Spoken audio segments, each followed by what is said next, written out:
La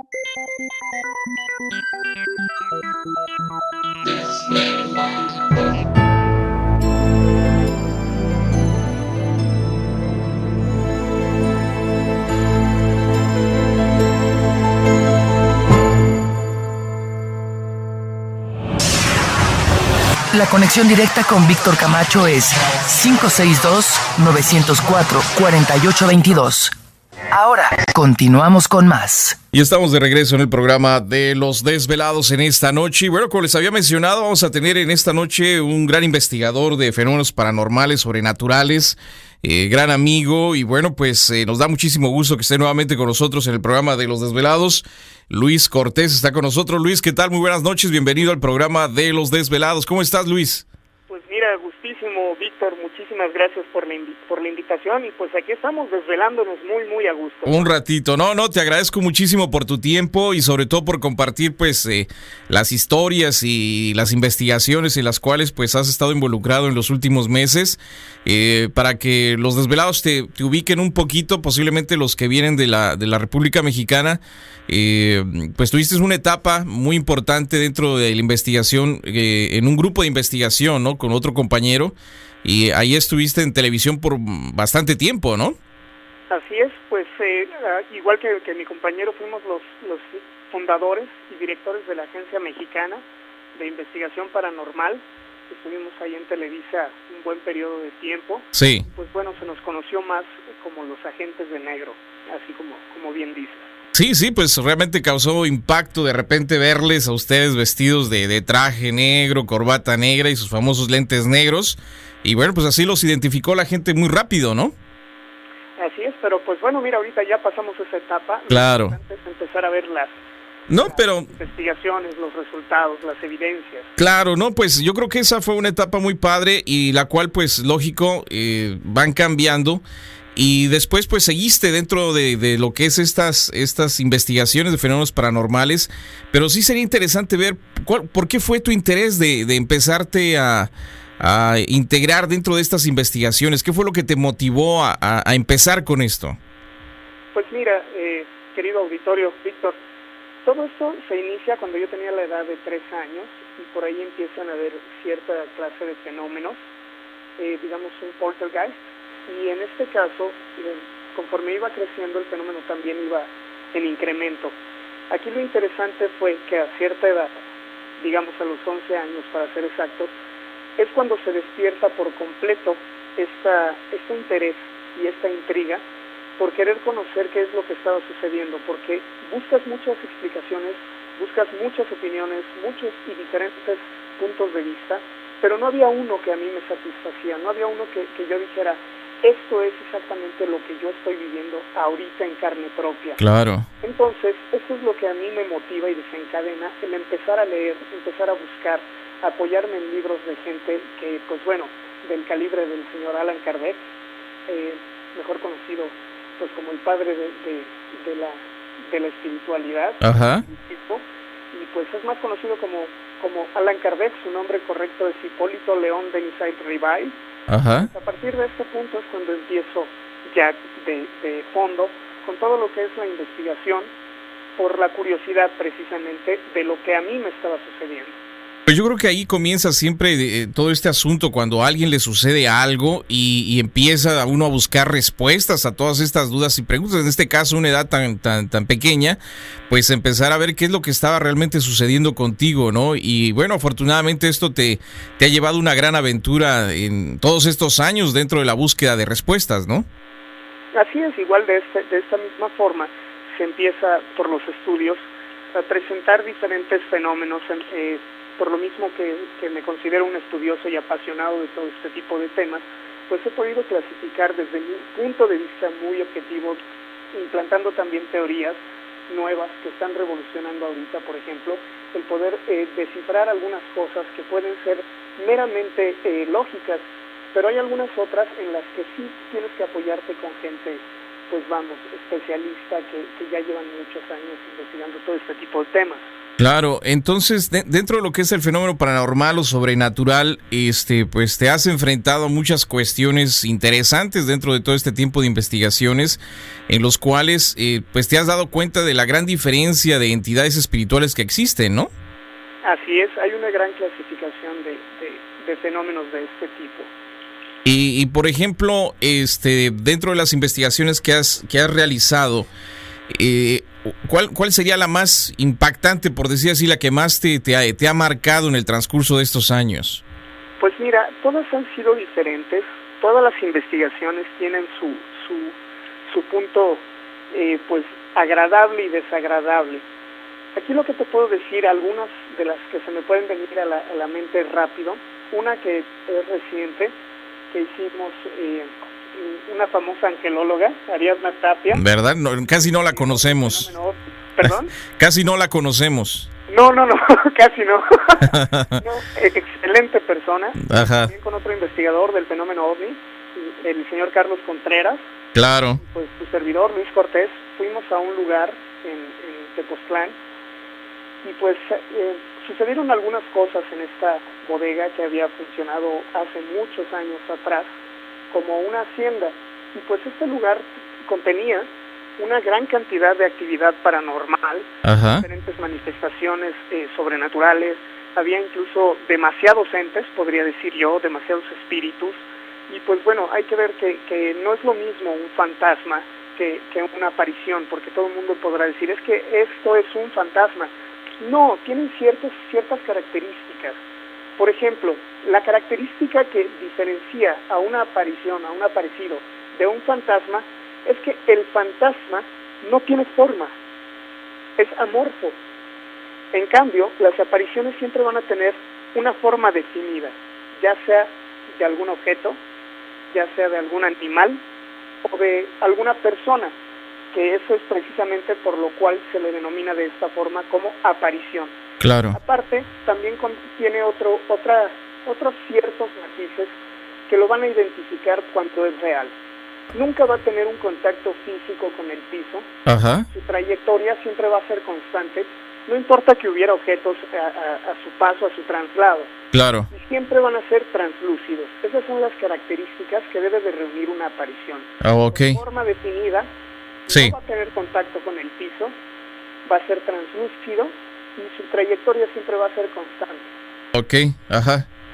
Entonces, entonces esas son las características entre una aparición y un fantasma, entonces. Así es. Ajá. Así es, esas son las diferencias. Y pues bueno, en este lugar se suscitaban diferentes cosas. Muchos de los trabajadores habían reportado que habían visto precisamente la figura de una persona que no podían relacionar como algún trabajador, como alguien que estuviera laborando. Lo más impactante de todo esto es que el mismo dueño hablaba de que veía la figura de un monje. Ándale. Pagaba precisamente en lo que serían las oficinas de la dirección de este lugar. Sí, sí. Es un lugar gigantesco, son bastantes hectáreas. Y pues bueno, como les decía, en el pasado funcionaba como una hacienda, la cual era denominada El Castillo. Ok. En este lugar se hablaba de una leyenda, años después, de que este monje había creado túneles para poder llevar algunos tesoros que pasaban en la época de la Revolución Mexicana. Sí. Hacer más exactos durante cuando estaba en el poder el presidente Venustiano Carranza, ok, el presidente Madero también, ajá, que era donde estaban los trenes, que venía el auge, el impulso de México para poder crecer en su economía, en su desarrollo. Y pues esas diligencias de trenes eran asaltadas por diferentes grupos de bandidos, de los cuales uno de estos decide unirse al monje para poder expiar todas sus culpas, diciéndole todas las cosas que había robado en estos trenes. Ándale. Pues de esta forma tratar de apaciguar sus demonios internos. A este personaje se le conocía como Rosendo, que era el capataz, ajá, en lo que se convirtió de esta hacienda. Es una historia bastante larga, bastante interesante. Sí, sí, sí. Y de esto es que se hablan de diferentes asesinatos, se hablan de más de 49 personas muertas, ajá, las cuales habían sido sepultadas y escondidos los cadáveres dentro de los túneles y en diferentes partes de esta hacienda. Claro. Por esta razón que había tal cantidad de apariciones y actividad paranormal. Y entonces, ¿lograron encontrar algo, Luis? ¿Fueron a este lugar y investigaron, no? Pues mira, al momento que estuvimos ahí haciendo esta investigación, pudimos captar diferentes fenómenos, pudimos grabar. Esto es lo más interesante, que pudimos capturar en video la imagen de la aparición de este monje. Ándale. Bueno, la imagen es muy nítida. Sí. A apreciar perfectamente bien lo que sería parte de la cabeza de la capucha, okay, el hábito, y los ojos, unos ojos muy destellantes, pero lo curioso es que se veía translúcido. También, al momento que se está filmando, hay una toma posterior en la cual se ve la forma vaporosa de esta entidad que era el monje, de esta aparición, y se alcanzan a apreciar perfectamente bien los rasgos de lo que sería este hábito de monje. También pudimos captar dentro de esta imagen, al momento de estar filmando, una psicofonía bastante interesante, porque se escucha, la voz es muy cavernosa. Ajá. La voz es no sé, es muy, muy interesante. Yo te puedo decir, Víctor, que ojalá pudiera mandarte el video, ojalá pudiera mandarte también el audio para que tus radioescuchas pues pudieran saber un poquito más acerca de lo que es esto. Claro, no, sería algo impresionante tener esta situación. Déjame hacer la pausa, Luis, y ahorita regresamos para que sigas comentando precisamente de estos casos interesantísimos que pues ha tenido la oportunidad de investigar. Así que regresamos con más de Luis Cortés, investigador de fenómenos sobrenaturales, en el programa de Los Desvelados. Sigue participando. Continúa contando tus historias aquí, en Los Desvelados con Víctor Camacho. Y estamos de regreso en el programa de Los Desvelados en esta noche, platicando con Luis Cortés, investigador de fenómenos sobrenaturales. Está con nosotros vía telefónica desde la Ciudad de México. Luis, ¿estás ahí?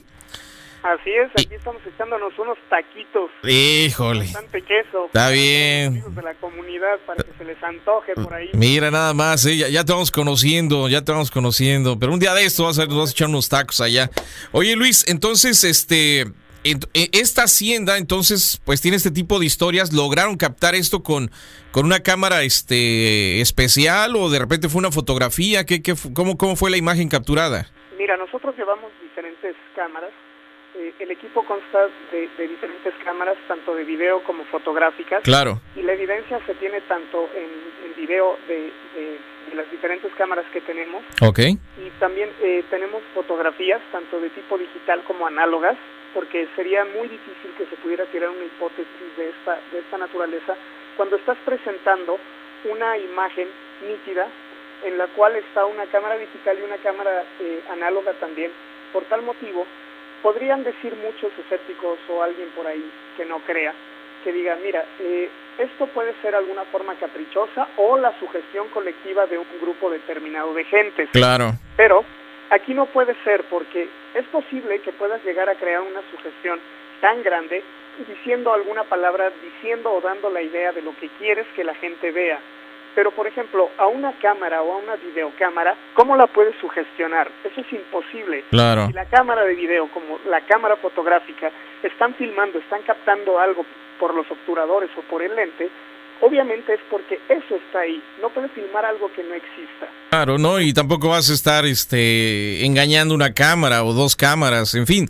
Pero te digo, a veces pues digo, tienen su derecho, a veces las personas escépticas, pero se avientan unas que ni ellos se la creen a veces. Sí, hay veces que quieren dar unas explicaciones que mejor me quedo con la explicación sobrenatural que con la que intentan decir lógica y lógica, ¿no?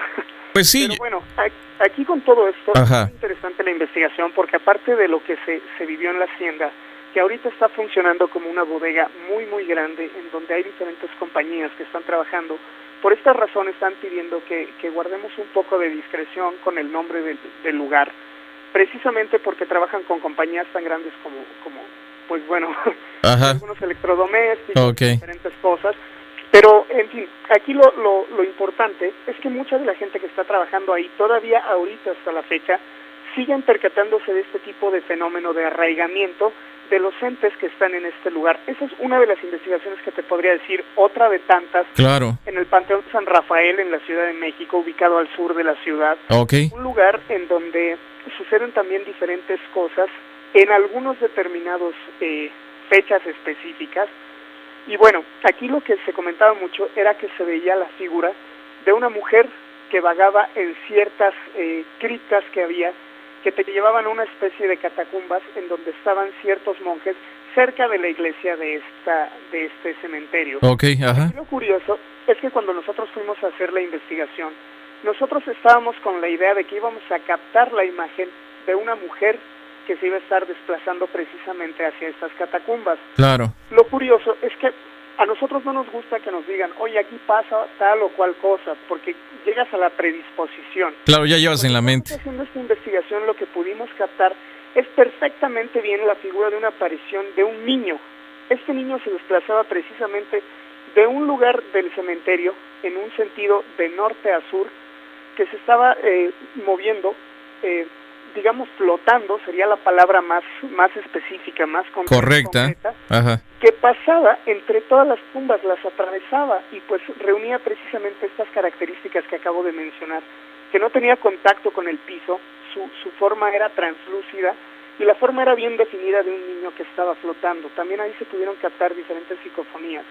Lo curioso es que cuando nosotros nos estamos acercando para tratar de ver qué era lo que estaba captando la cámara con el sensor de movimiento que tiene, claro, pues fue precisamente este niño. Al momento de acercarnos a la tumba pudimos darnos cuenta que era una niña la que salía de esa tumba. Oh, mira. Es muy curioso porque en este cementerio hay una parte en donde estaban acomodados los restos de los niños. De los niños. Y los adultos en otra. Oh, ok. Aquí lo más interesante es que se había dicho que se habían movido de lugar ciertas tumbas, ciertos sepulcros, para dar más espacio a lo que sería parte de la fosa común. Claro. Entonces, aquí lo que se está viendo es cómo se desplaza esta entidad del niño, de la niña, para ser más específicos, hacia donde estaba la fosa común, como si estuviera diciendo todavía hacia dónde habían sido movidos sus restos. Sus restos. Oye, y también muy interesante. Bueno, la Ciudad de México cuenta con panteones muy, muy interesantes. No sé si sea el mismo, que dicen que es muy grande y que tienen una caseta de vigilancia a la entrada del panteón y que los vigilantes no quieren pues dar la ronda en el panteón por la noche. No sé si sea el mismo. Pues mira, este cementerio es de tipo muy colonial. Para entrar tienes que llegar por un pasillo muy estrecho. Ajá. Lo que sería la caseta de vigilancia sí queda bastante lejos de lo que sería parte de la parroquia que está ahí. Y en la parte de atrás es en donde quedaría el Panteón San Rafael. Ok.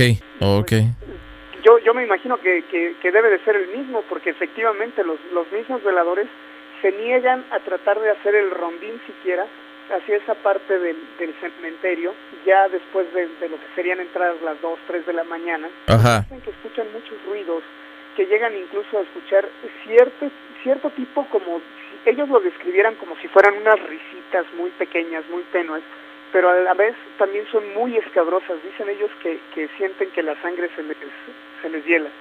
Se les ponen los pelos de punta. Fíjate que ahorita tenemos un caso muy interesante que nos hicieron llegar de Chile, de una casa como de huéspedes, porque viven 15 personas dentro de esta casona, por decirlo así, y donde dicen que en las últimas 3 semanas empezó como que se desató esta serie de acontecimientos paranormales donde les abren las puertas de los cuartos, les encienden la luz, ven a un niño jugar por uno de los pasillos, ven una persona, un hombre también entrar a la cocina, y en fin, pero te digo, lo curioso de esto es que esto se despertó, o no sé cómo decirlo, empezó a suceder hace unas 3-4 semanas atrás.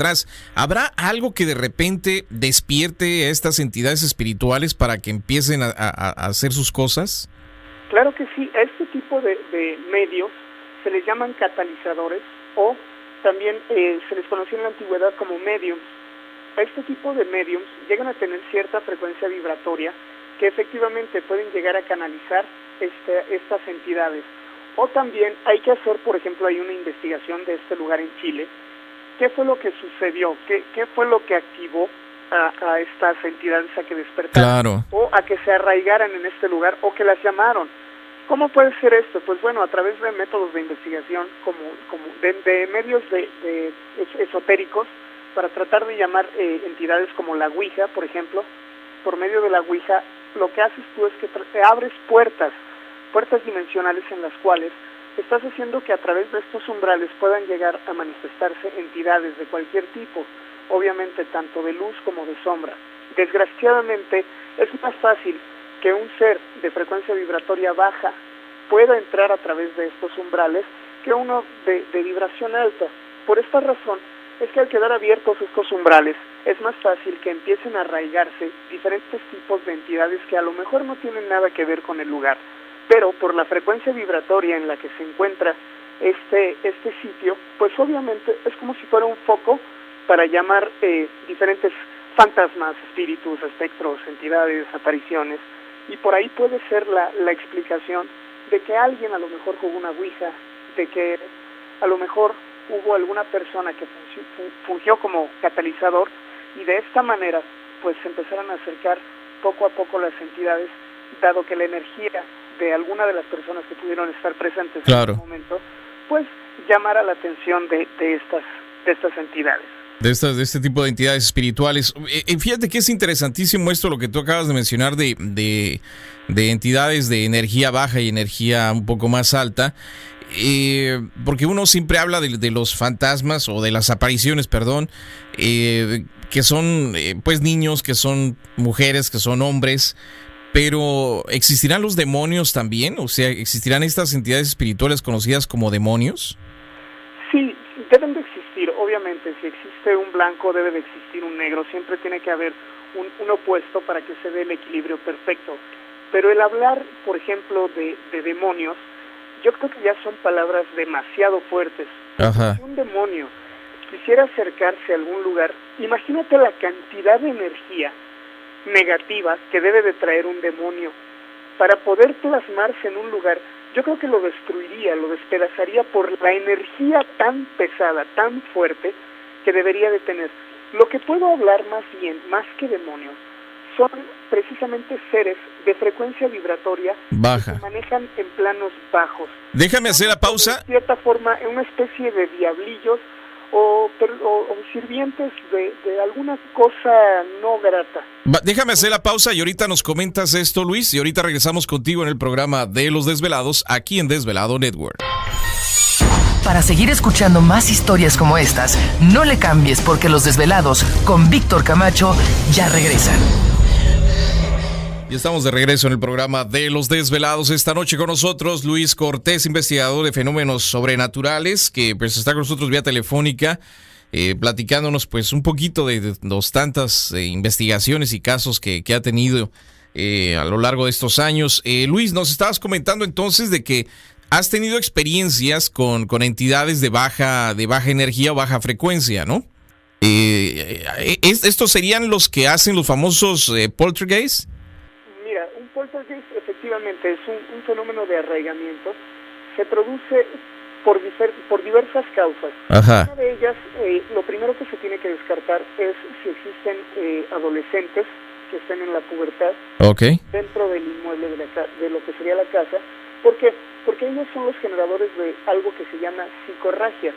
Es como si fuera una especie de hemorragia psíquica grande, que precisamente llega a producir este fenómeno que se llega a confundir con un poltergeist, cuando en realidad lo que son fenómenos tanto de psicoquinesis como de telequinesis, por la cantidad de energía que están soltando los adolescentes, dado que es el cambio hormonal y todo este tipo de eventos que suceden dentro del cuerpo de estas personas. Pero si estamos hablando de seres de bajo astral, cuando se les clasifica de tipo poltergeist, siempre van a ir en incremento. Empiezan con ligeros sonidos, algunas especies de sensaciones dentro de la casa que por ejemplo llegas a decir, bueno, es que aquí yo siento que está pesado, o no me siento a gusto, no me siento cómodo. Poco a poco comienzan a incrementarse estos eventos, hasta que llega a haber un punto en el que llega a haber desplazamientos de objetos, ruidos ya más fuertes, más nítidos, a los cuales se les conoce con el nombre de raps, los cuales también están tratando de dar un mensaje. Llega a haber incluso escritos en las paredes de algo que pudiera parecer sangre, los objetos ya se llegan a estrellar violentamente, incluso hasta contra las personas. Los moradores de esta casa llegan a ser agredidos ya de forma violenta y directa a través de estas entidades, las cuales sí pertenecen a una frecuencia vibratoria baja. Ajá. Se les conoce o se les denomina como poltergeist, que la palabra viene del alemán, que se divide en dos partes, que es Poltergeist, que quiere decir duende ruidoso, así le pusieron la traducción, pero en realidad sería como una especie de espíritu chocarrero. Poltern quiere decir tocar, poder tocar, y Heist es espíritu, entonces es un espíritu que puede tocar, puede llegar a tocarte. Claro. ¿Por qué? Porque su energía es demasiado fuerte. Y aparte mencionan de que estas energías se alimentan de la energía de las personas, ¿no? Así es, obviamente es como si fuera una especie de pila, que al momento que una persona llega a estar ante manifestaciones de esta naturaleza, pues obviamente el susto, la adrenalina, llega a desprender cierta cantidad de energía, la cual funciona como una pila que estuviera alimentando cada vez más a estos eventos sobrenaturales. Ajá. Y pues esa es la forma en las cuales se siguen precisamente apareciendo y realizando a lo largo de mucho tiempo, porque cada individuo va alimentando a estas entidades.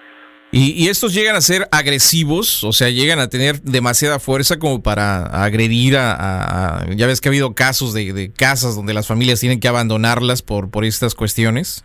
Así es, efectivamente.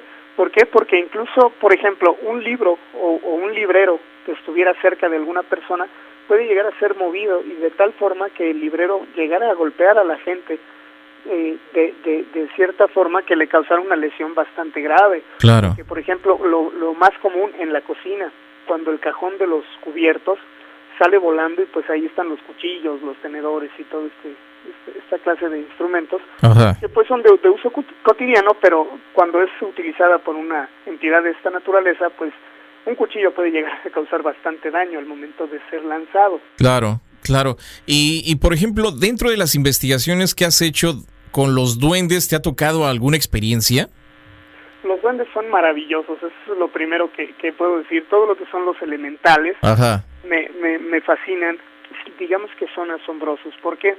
Porque son los sabios que han estado desde hace mucho tiempo y siguen guardando los secretos tanto de la tierra como del viento, como del fuego, Ajá. como del agua. Es por esta razón que los elementales siempre van a ser intrigantes.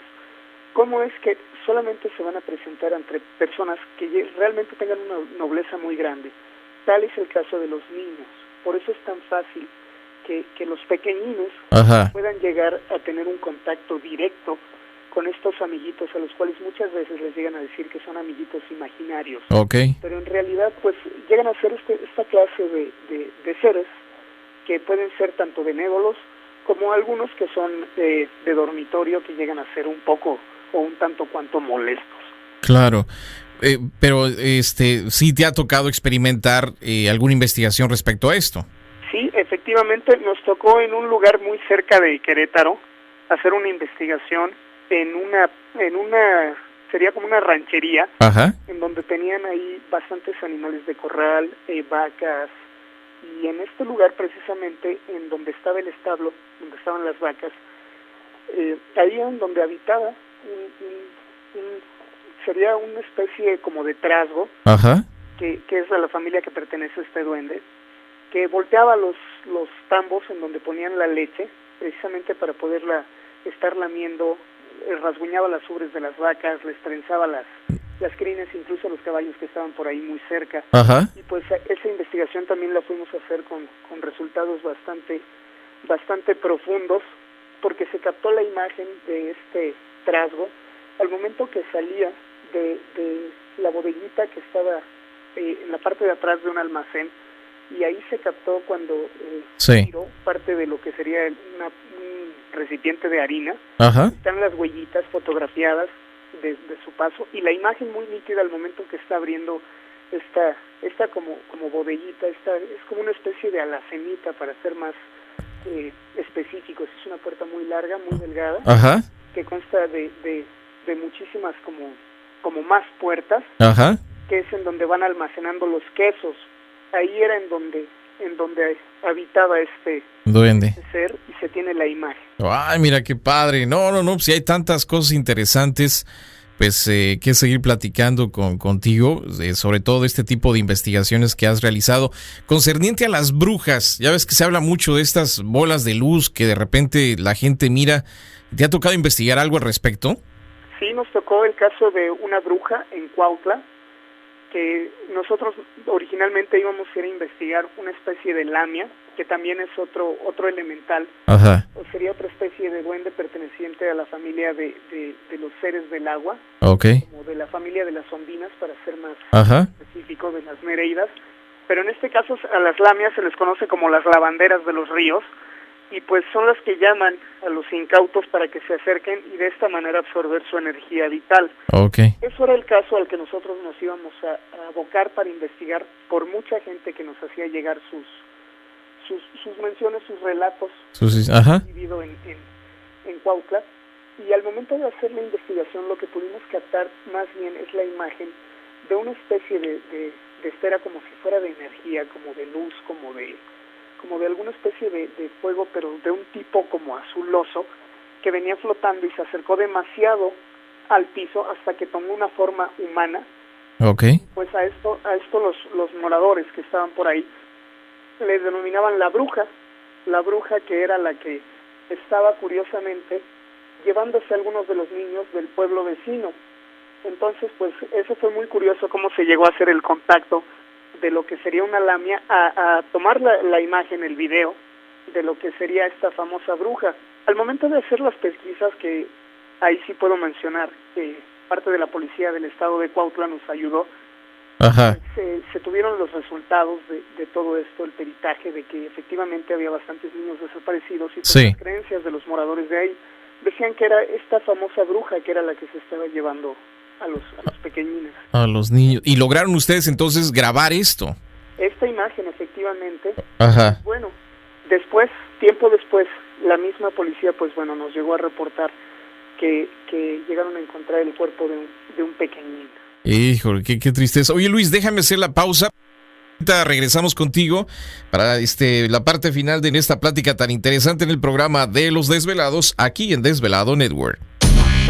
La conexión directa con Víctor Camacho es 562-904-4822. Desde México, 01800-681-1847. Continuamos con más. Agradecemos al Observatorio McDonald's de la Universidad de Texas por la información de Universo. Siempre interesante toda la información que comparten con nosotros. Luis Cortés, investigador de fenómenos sobrenaturales, está con nosotros vía telefónica comentándonos pues todas estas experiencias. Entonces mencionas, Luis, de que los nahuales, ¿has tenido experiencias de investigar algo de los nahuales, Luis? Los chamanes, o como se diría por acá, nuestros hombres lobo mexicanos. Sí. Porque llegan a tomar la forma. Mira, nahuales, esa es es bien interesante esta parte. ¿Por qué? Porque los nahuales es una tradición, es una experiencia y es un conocimiento mucho más allá. Ajá. Que incluso el mismo don Juan Matus habla del camino del tonal y del nahual, en donde el tonal es como si fuera tu isla, es tu lugar, pero el nahual es lo que tienes que es la parte espiritual, es la parte en la que te vas a desarrollar con tu tótem o tu animal de poder. Sí. Eso es lo que hace la diferencia de los chamanes y los nahuales, salvo que por la creencia que se tiene mucho al sureste del país, de aquí de México, pues los nahuales se les conoce como si fueran los brujos malos o los brujos negros, que adoptan estas formas, que poseen los cuerpos de los animales, y de esta forma, pues bueno, hacer alguna cierta clase de trabajos en los cuales pues están dañando a la persona a la cual son visitados. Bueno, no sé, te digo, yo he tratado de investigar al respecto de esto. Hemos tenido historias muy interesantes. La que se me viene así a la cabeza ahorita es un caso allá muy cerca de Guasave, Sinaloa, donde este desvelado nos comentaba de que él era un niño, él tenía 10 años aproximadamente, y sus dos hermanitos más pequeños y su mamá.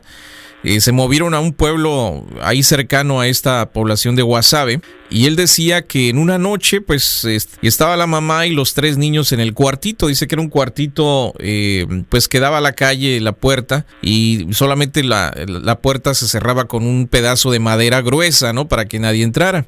Entonces él menciona que se escuchó en mitad de la noche un ruido muy fuerte, y de repente la señora empezó a gritar, ¿no? Pero como estaba tan oscuro, menciona él, pues que tenía 10 años, que se despertó espantado y lo único que hizo fue encender la luz. Y dice que al encender la luz, lo que miró él fue, dice, haz de cuenta como las películas del hombre lobo, así. Dice, haz de cuenta un hombre lobo, y tenía la cabeza de mi mamá en sus fauces, ¿no? O sea, como que la quería morder de la cabeza. Entonces cuando enciende la luz, pues ve esto, pero dice que este ser se queda como ciscado, ¿no? Como diciendo, ¿qué está pasando? Y reacciona, avienta a la señora, dice que se da la vuelta y corre por la puerta nuevamente saliéndose, ¿no?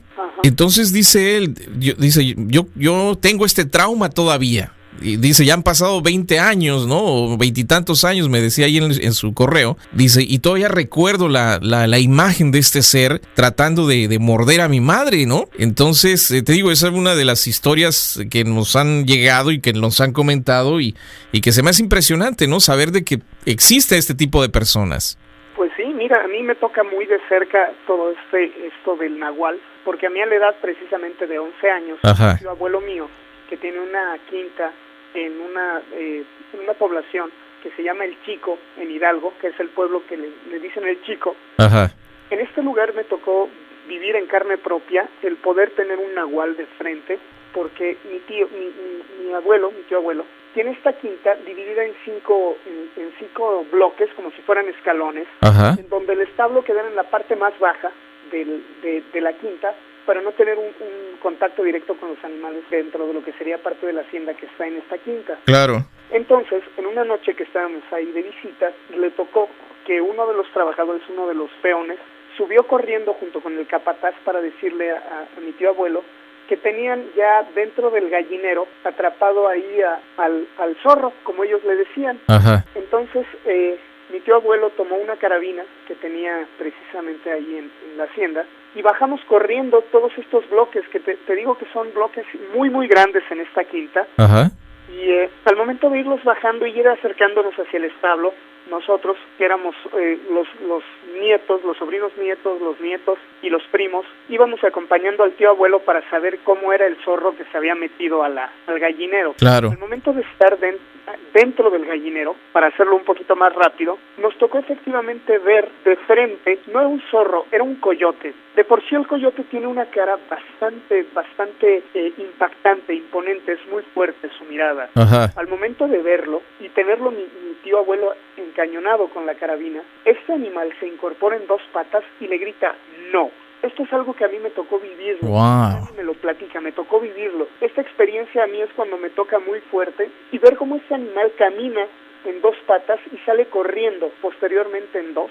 Y el impacto tan fuerte, el impacto emocional de ver a este animal cómo se levanta en 2 patas y estirando todos los huesos y bajando las patas delanteras para tratar de quedar en una posición semihumana. Ajá. Exclama este grito fuerte que en donde le está pues vamos, diciendo no, de una forma muy imperativa al tío abuelo para que no lo mate, para que no le dispare. Ajá. Pues obviamente nos congeló a todos los presentes.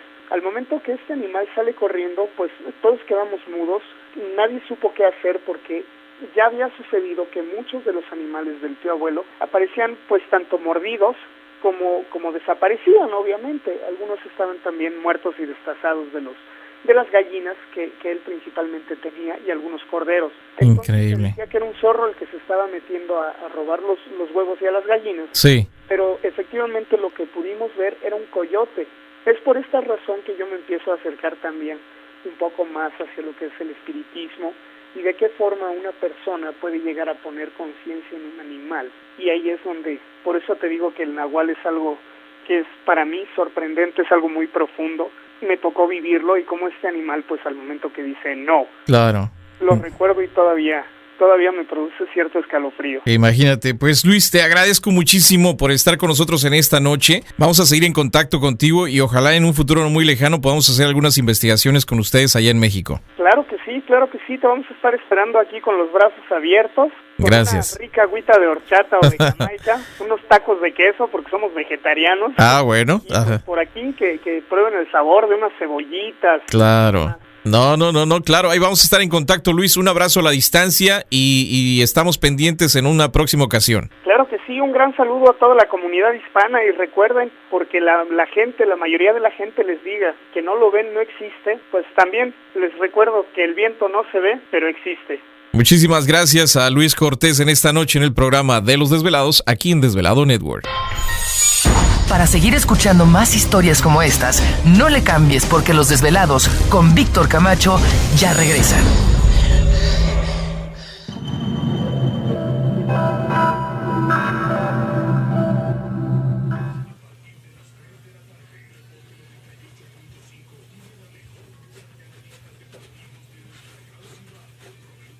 No, ahí quedó.